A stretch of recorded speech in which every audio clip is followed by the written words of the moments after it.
Hello everyone. In this video we're going to go ahead and cover footnotes and how to use them on Microsoft Word.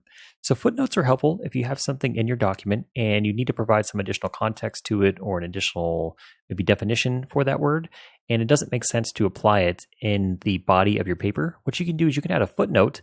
What it's going to do is going to add a little number next to that word, and then at the bottom of the page it'll have the note, so whatever you decide the note should be for that particular word. So I'll go ahead and show you guys how this works. So let's come over to YouTube. Let's pretend people don't know what YouTube is. Maybe this is 2004 or 2005 and people have no idea what YouTube is. So what you want to do is you want to add a footnote to let people know that YouTube is a video hosting service where you can go on there and upload your own videos and view videos. So what we're going to do is we're going to place our cursor here to the right of the word YouTube, come over here to the References tab, and then you're going to see under here under Footnotes, there's going to be a footnote option. So let's go ahead and select it. Okay, now you can see, if I scroll up here first, you can see it added a little 1 next to YouTube, and then it came down here to the bottom of the page and has that same number 1. So what we could do is we could just define what YouTube is.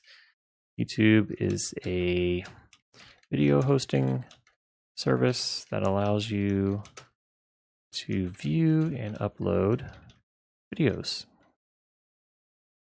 Okay, so now if I come back over here to this 1 and I highlight it, you can see it gives us that footnote. It says YouTube is a video hosting service that allows you to view and upload videos. So if someone was to see that in your document and they were to highlight it, they would see that footnote. Or if they scroll to the bottom of the page, they can match up. Oh, this must have been what they were referring to for the number 1 for the word YouTube. They could see your definition of what YouTube is here at the bottom. So that's how you add a footnote to your Word document.